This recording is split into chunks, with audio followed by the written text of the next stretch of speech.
आज मुझे आने का मौका मिला, इसलिए जहां पार्टी के पूर्व विधायक श्याम बहादुर उनकी माताजी के निधन के बाद उनके घर में कार्यक्रम था, उसमें शामिल हुआ।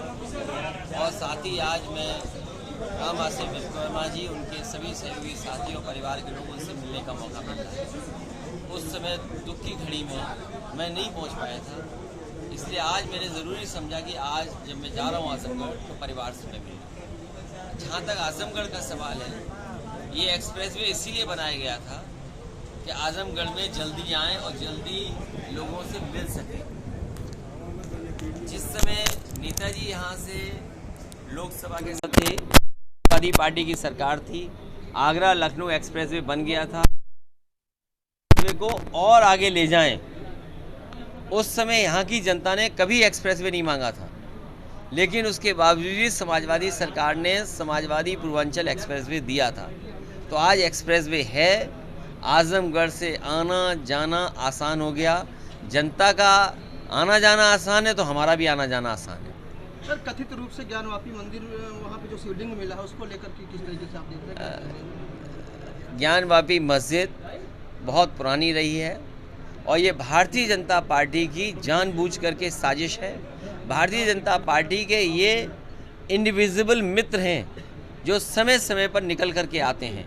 भारतीय जनता पार्टी के इशारे पे ही ये अदृश्य इनके सहयोगी हैं जो निकल करके आते हैं और जानबूझ करके नफरत के बीज डालते हैं।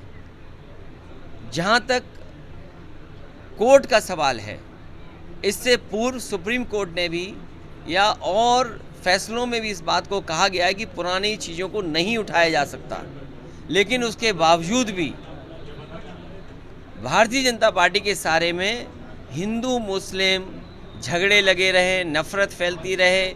जो बुनियादी सवाल हैं उन पर चर्चा ना हो, महंगाई पे चर्चा ना हो, डीजल की महंगाई पे चर्चा ना हो, पेट्रोल की कीमतें बढ़ रही उसकी पे चर्चा ना हो, स्टील महंगी हो गई उस पर चर्चा ना हो, सीमेंट महंगा हो गया उस पर चर्चा ना हो, कड़वा तेल महंगा हो गया उस पर चर्चा ना हो। इसलिए जानबूझ करके भारतीय जनता पार्टी की इस तरह का काम करती है। उन्हीं के सहारे पर इस तरह के सवाल उठाए जाते हैं और जब ये सवाल उठाए जाते हैं, कहीं ना कहीं आप देखना कुछ ना कुछ खरीद नहीं चीज बिक रही हैं।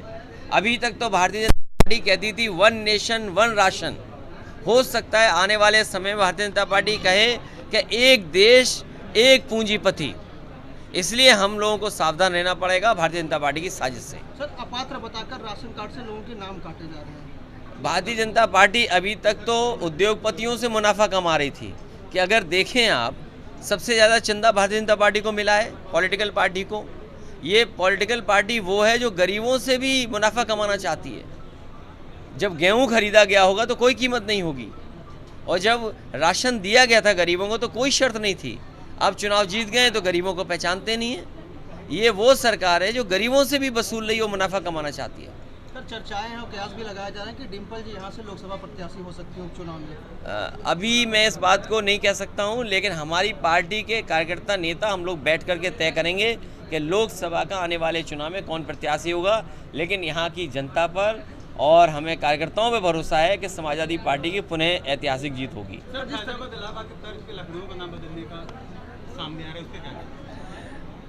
बीजेपी जानबूझ करके बेरोजगारी पर नहीं बात करेगी। मैं उनसे जानना चाहता हूँ, ये बुलडोजर चला रहे थे, कल मुख्यमंत्री जी ने जिस अस्पताल का उद्घाटन किया है वो भी इलीगल है, और इलीगल इसलिए कि रेजिडेंशियल एरिया में कोई अस्पताल नहीं बन सकता। क्या रेजिडेंशियल एरिया में अस्पताल बन सकता है?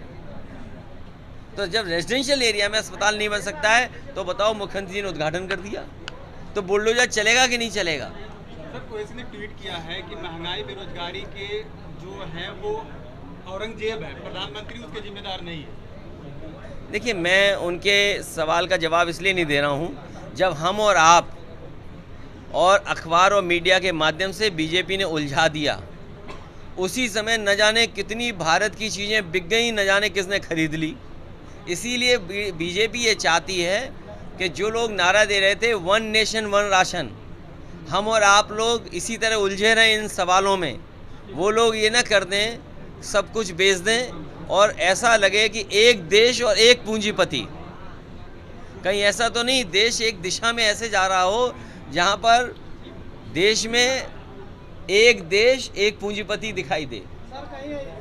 सर 2024 में होने वाले चुनाव में क्या महागठबंधन की तरफ नहीं बढ़ रहे हैं? हमारा जो साथी सवाल कर रहा है, आज अगर राशन हटा लो तो श्रीलंका से खराब हो जाएगा। यहाँ आज राशन हटा लो तो हो सकता है श्रीलंका से भी खराब हालात यहाँ हो जाएं, क्योंकि आपने हम बहुत जल्दी ही आपके लिए आपके शहर आपके कस्बे में क्या कुछ हुआ है पिछले 5 सालों में, क्या वाकई आपके नगर पालिका के चेयरमैन, नगर पंचायत के चेयरमैन या फिर आपके नगर निगम के मेयर और पार्षदों ने कुछ तस्वीर बदली है या फिर वही ढाक के 3 पात हैं। इन सब पर हम खबरें करने शहर शहर कस्बे कस्बे पहुंचेंगे आपके पास। तो अगर आपके पास आपकी गली मोहल्ले की कुछ तस्वीरें हैं जहां गंदगी का अंबार है या फिर क्या वाकई कुछ विकास कार्य हुए, अगर आप भेजना चाहते हैं तो हमारा जो नीचे व्हाट्सएप नंबर डिस्प्ले पे आ रहा है, आप इस पर व्हाट्सएप कर सकते हैं।